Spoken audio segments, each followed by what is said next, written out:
Like giant monolithic stones, these animals spend about 7% of their lives sleeping in a vertical position. Each of their naps lasts from 6 to 25 minutes. A special presence in the deep sea, their massive bodies float with grace. This animal is known as the sperm whale. The oceans across our world are home to nearly 100 species of warm-blooded, air-breathing marine mammals. A few familiar examples include the bottlenose dolphin, the orca, and the humpback whale. But the sperm whale is one of the strangest and most mysterious in this group. The sperm whale is the largest toothed predator in the world. They live in tight-knit social groups of up to 30 members and are one of the most widely distributed marine mammals on the planet. They live anywhere there is deep water, from the poles to the equator. Sperm whales live deeper than most other marine mammals, diving into the dark abysses to find their favourite prey, the giant squid. Sperm whales dive so deep that their lungs collapse, yet they can stay underwater for nearly 2 hours during their hunting, migration, and calf nurturing activities.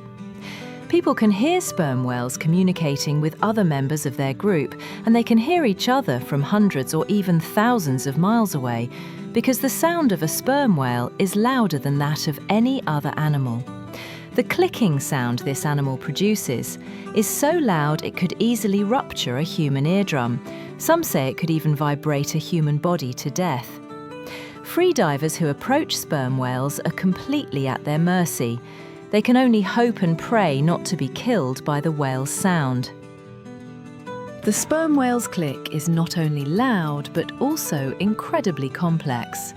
It leads some scientists to believe that sperm whales may have a language system even more complex than what humans use. Sperm whales have been an obsession deeply embedded in our imagination for generations, causing nightmares for sailors of centuries past. The impression of them was immortalised in literature by Herman Melville's Moby Dick. A fearsome creature, long revered and misunderstood, the sperm whale has fortunately survived centuries of relentless and brutal hunting. And now it is beginning to reveal the secrets of a mysterious world. 1,200 metres below the sea surface, no sunlight penetrates. This region of the ocean is completely submerged in darkness. Here, the pressure is 120 times greater than at the surface, a pressure so high it could kill most organisms. But this is also the stage for the most primeval and ancient battle, the fight between the sperm whale and its prey, the giant squid. No human or camera has ever witnessed such a hunt. But sperm whales are often found with circular scars caused by the toothed suckers on the giant squid's tentacles. Indigestible beaks and other body parts of the giant squid also appear in the stomachs of sperm whales. To reach the darkest hunting grounds of the ocean, a sperm whale must fill its lungs with air and begin its descent to the ocean floor. Their bodies have evolved to adapt well to this harsh environment. This is where they spend about 90% of their lives, living and hunting. It's not just the giant squid that draws them to such great depths. The sperm whale's favourite menu also includes deep-sea sharks, octopuses and cuttlefish. Researchers have even found the remains of a dogfish in the stomach of a sperm whale. Dogfish are known to inhabit depths of 3 kilometres below the ocean's surface, which makes the sperm whale one of the deepest diving animals in the animal kingdom. But bringing their massive bodies to such depths is a complex process, especially since they are naturally buoyant. To cope with this, sperm whales have evolved something truly strange, a special fluid that later gave the whale its name. Spermaceti oil fills a large portion of the sperm whale's head cavity, usually in a warm liquid state.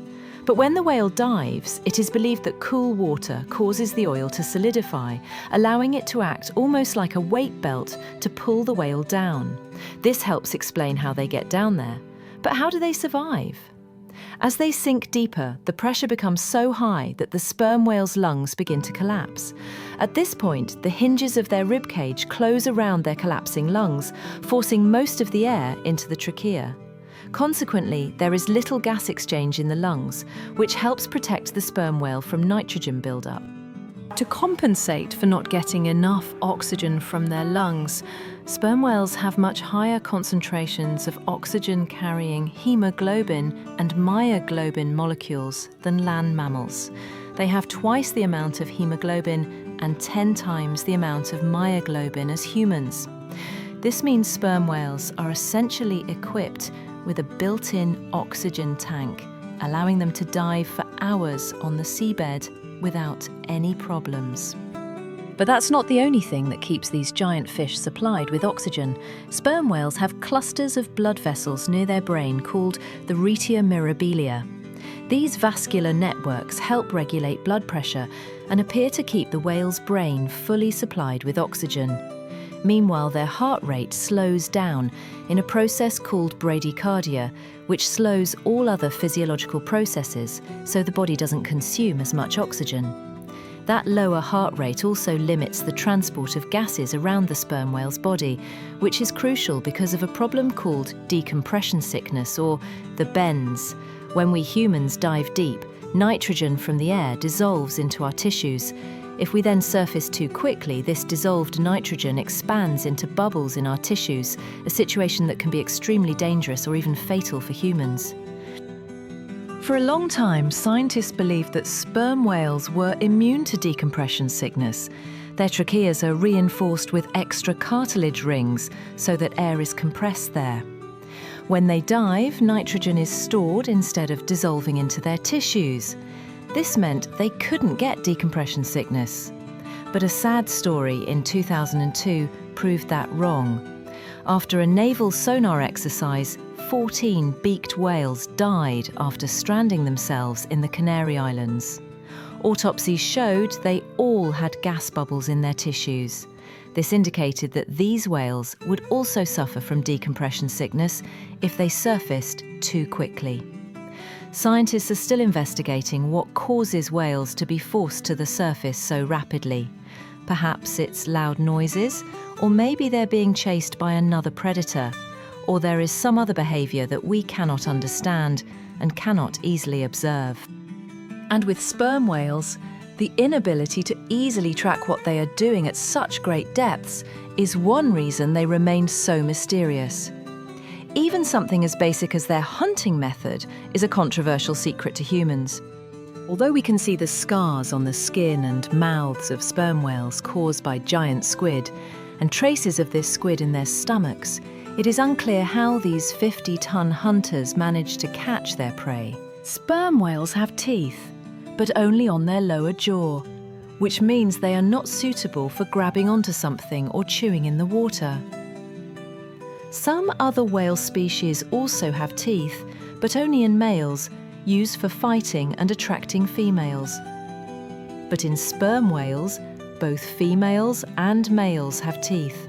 In a rare video, a sperm whale was seen removing a fish from fishing gear by using its teeth to shake the line, not to bite the fish. These giant teeth, the size of a kitchen knife, don't seem to be actually used for chewing. So what are they really for? That is a particularly fascinating question for researchers. Through special tracking devices, we have learned that sperm whales will dive down and wander in an area for a while before returning. Therefore, there is some speculation that they are cunning, wait and ambush predators, not pursuit predators. This hypothesis also suggests that they will dive down and lurk somewhere.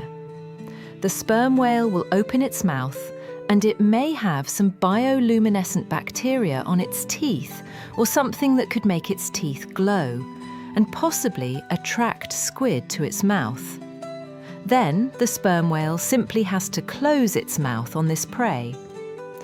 Under this assumption, the sperm whale's teeth could be seen as a lure. Another hypothesis suggests that sperm whales use their teeth for raking the seabed. In this case, their teeth would act like a plough, stirring up everything in the sediment. Small animals living on the seabed, like shrimp, crabs, and other organisms, might jump up and be sucked into the whale's mouth. These giants have even been found entangled in transatlantic cables lying deep on the ocean floor, perhaps while they were stirring up sediment layers, or perhaps because they were attracted to electrical signals. It's hard to know for sure what sperm whales are doing on the deep ocean floor. But during the limited time they are closer to the surface, some things become very clear, namely that they have very large brains and very complex social behaviours. The sperm whale has the largest brain of any living animal, and possibly of any animal that has ever existed on Earth at any time. Their brain can weigh from 7 to 9 kilograms and is about 6 times larger than an adult human brain.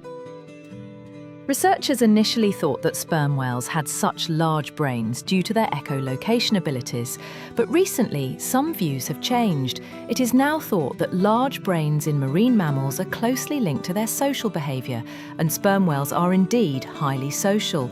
They live in matriarchal societies. Calves can nurse for up to 13 years, and all young can be cared for by another female besides their mother, so the mother can continue to dive and hunt. All members of a sperm whale group will help raise the young, but adult males will usually leave the group to live solitary lives. For many years, it was thought that these male sperm whales were among the loneliest creatures on the planet, but more recent research has found that many male sperm whales actually spend more time with other same-sex friends, whether it's during migration, feeding, or even stranding together. These social groups are held together by sound. They produce loud, complex, and powerful sounds. But how exactly do they create such complex sounds? It all starts with their giant nose. Researchers believe that of all whale species, the sperm whale has the most impressive sound. The sperm whale's nasal system makes up about 1/3 of its body length, making it the largest nose in the animal kingdom. And that nose is the very part that produces sound. A large part of the nose is what made sperm whales so prized by whalers. The fluid in their nose was used for candles and ointments, and for the benefits they provided. The whalers of the last century nearly wiped sperm whales off the face of our planet. The English name sperm whale is short for spermaceti whale. This name originated from a misunderstanding by whalers who thought that the spermaceti oil contained in the whale's head was its sperm. The oil in the sperm whale's head is also crucial for controlling its buoyancy and communication process. Spermaceti oil is used to channel vibrations generated at the front of the sperm whale's box-shaped head, where air is forced forward through a pair of large lips inside the whale's nose, causing the lips to vibrate. Those lips are attached to the spermaceti organ, and they send a wave of vibrations travelling through the organ until it reaches the back of the head, where the click is then reflected off an air sac in front of the skull. From there, the sound is reflected through a series of filters that can be considered condensing filters. The sound is then transformed into a sharp beam or a quiet, low rumble. And this part of the sperm whale has a rather silly name. It might be called junk because it wasn't as useful as the whale oil. But in fact, it is probably the most useful part of the entire head because it is where the sound is generated and modulated in some way. Somehow, it can control the sound, and the final sound can be extremely loud. A sperm whale can produce a sound of about 236 decibels.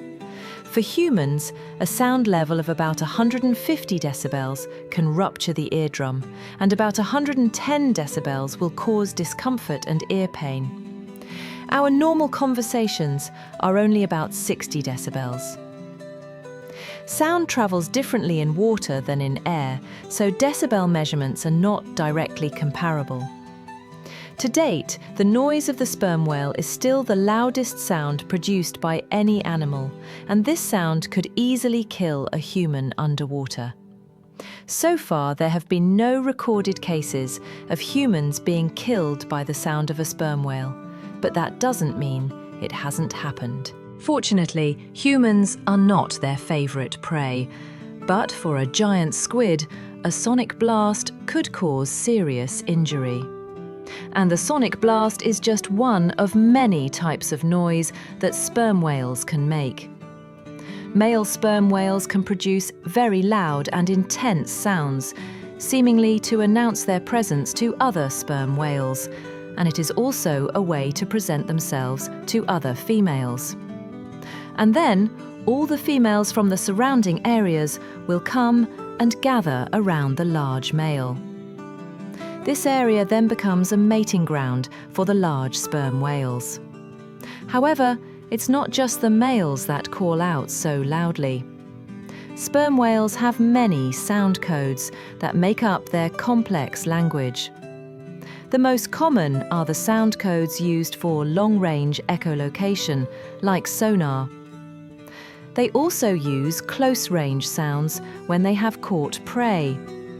And finally, there are codas, which are distinct sound patterns most often heard when sperm whales are communicating with each other.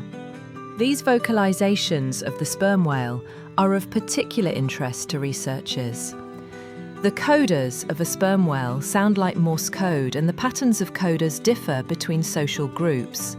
Sperm whale families each have their own specific codas. These codas are the glue that binds family members together. Females use codas more than males, which is very significant in their child rearing. When mother sperm whales dive to deeper areas to feed, the young calves cannot follow them, but thanks to the mother's sound, the calf always knows where its mother is. And they don't just signal their location to each other. Researchers believe that these distinct codas also represent their distinct cultures. Just as we humans from all over the world have different ways of speaking, cultures, and dress, so do groups of whales from different regions across the oceans. And the more researchers learn about these codas, the more they realise the vast amount of information that can be contained in these sound patterns. It is so much that researchers are beginning to realise that the language of sperm whales is perhaps as complex as our own. What's special is that codas are not just instinctive sounds. In fact, it can sometimes take up to 2 years for a young sperm whale to produce a recognisable coda. Before that, they can only babble like human infants. And recently, researchers have realised that not only do families use different codas, but the codas also differ slightly between individuals. This could be considered a key to identifying each separate individual. It could also be seen as a name. These sperm whales are not just being noisy, they are literally talking. And these sperm whales also seem to be working hard, not just spending time with each other. They also appear to be sharing information. When a group of researchers examined historical records of whaling in the 19th century, they found that successful harpoon attacks had decreased by more than 50% after the first few years of hunting. That dramatic change could not have been due to a decline in the whalers' skills. Instead, researchers believe that the sperm whales shared strategies with each other on how to evade capture. The codas of the sperm whale may be the closest thing to human language we have ever discovered. And this raises an interesting question. Can we translate this language into our own? Perhaps in the not-too-distant future, our next generations will answer this question. For now, we only know one thing for sure. The sperm whale has the loudest voice in the animal kingdom, and it seems they are using these sounds to talk to each other.